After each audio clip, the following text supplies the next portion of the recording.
Bapak, Ibu, dan saudara yang Tuhan Yesus kasihi, kita bertemu kembali di dalam program ini. Efata menyentuh hati. Kita bersyukur bahwa penyertaan Tuhan, kita boleh ada di hari pertama di minggu kerja yang baru ini. Bapak, Ibu, Saudara, sebelum firman Tuhan kita baca dan hayati, mari kita berdoa, kita mohon tuntunan Roh Kudus. Kami bersyukur kepadamu ya Allah kami yang baik. Kami boleh Tuhan tuntun dalam menjalani hari-hari kehidupan kami. Di pagi hari ini, kami mau datang membaca dan merenungkan firman-Mu. Tuntun kami agar kami dapat mengerti firman-Mu dan memberlakukannya dalam hidup kerja dan layan kami. Bersabdalah Tuhan, kami umat-Mu mendengar.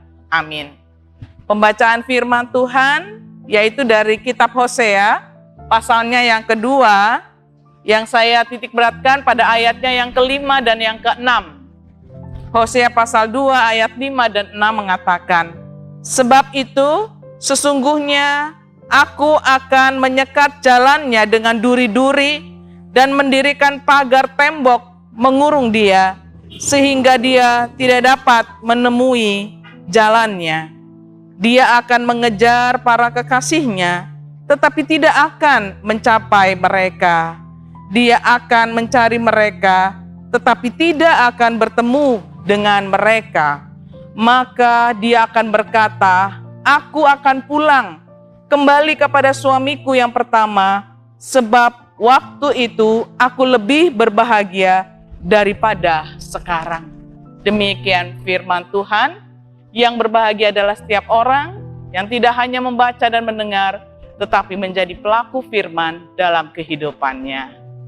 Ibu, Bapak, dan Saudara sekalian, di minggu kerja kita yang baru ini, firman Tuhan mengingatkan kepada kita, sebagaimana bacaan dalam kitab Hosea, yang bercerita menjadi saksi sejarah bahwa bagaimana upaya manusia untuk meninggalkan Allah itu tidak akan pernah membuahkan hasil yang baik bagi manusia itu sendiri. Penyimpangan dan perbuatan manusia yang meninggalkan Allah hanya akan membuahkan kehidupan yang sulit, berat, dan penuh dengan persoalan. Bapak, Ibu, dan saya tentu adalah orang-orang yang amat sangat sadar bahwa kehidupan yang penuh dengan damai sejahtera, penuh dengan kelimpahan kasih itu menjadi dambaan kita. Tetapi tentunya hal itu juga perlu diperjuangkan dan harus diupayakan. Salah satu caranya adalah dengan menjaga kesetiaan iman kita kepada Allah di dalam Yesus Kristus. Kisah yang melatar belakangi kitab Hosea ini adalah tentang perbuatan manusia yang meninggalkan Allah, yang tidak setia kepada perjanjian antara Allah dan manusia, sehingga apa yang didapatkan oleh manusia, yaitu kesulitan demi kesulitan. Seperti yang tergambar dalam bacaan kita tadi, Allah menyatakan bahwa sesungguhnya aku akan menyekat jalannya dengan duri-duri dan mendirikan pagar tembok mengurung dia, sehingga dia tidak dapat menemui jalannya. Itu salah satu resiko, konsekuensi dari ketidaksetiaan kita kepada Allah. Bahkan upaya kita membelakangi Allah dalam hidup kita.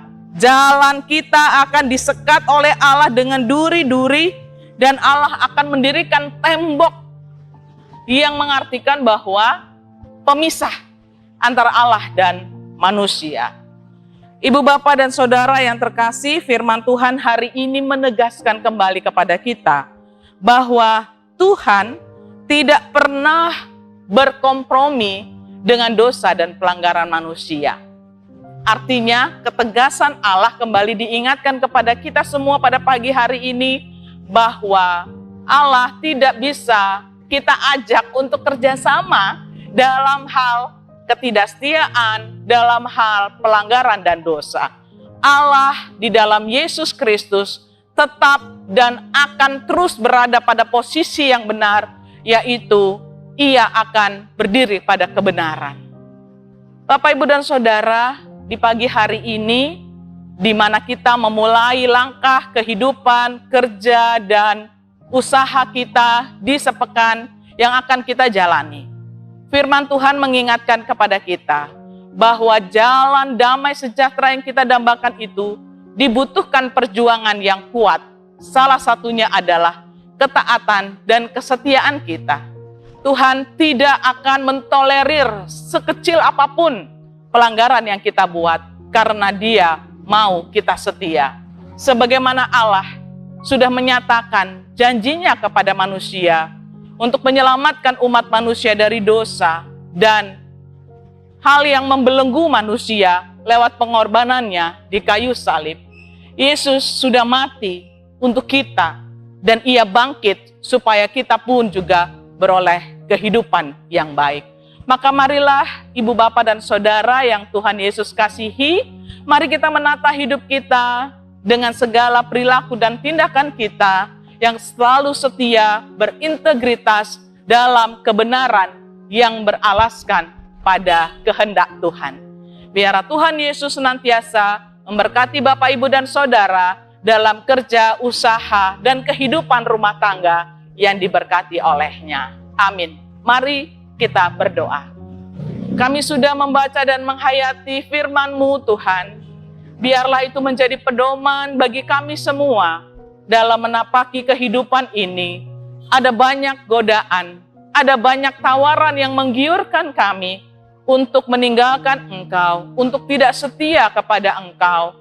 Tapi biarlah Tuhan, oleh kuasa Roh Kudus, kami dimampukan untuk setia, taat hanya kepadamu. Kami serahkan hidup kami dan seluruh aktivitas kerja dan usaha yang kami lakukan hari ini hanya di dalam Yesus Kristus, Tuhan dan Juru Selamat kami. Amin.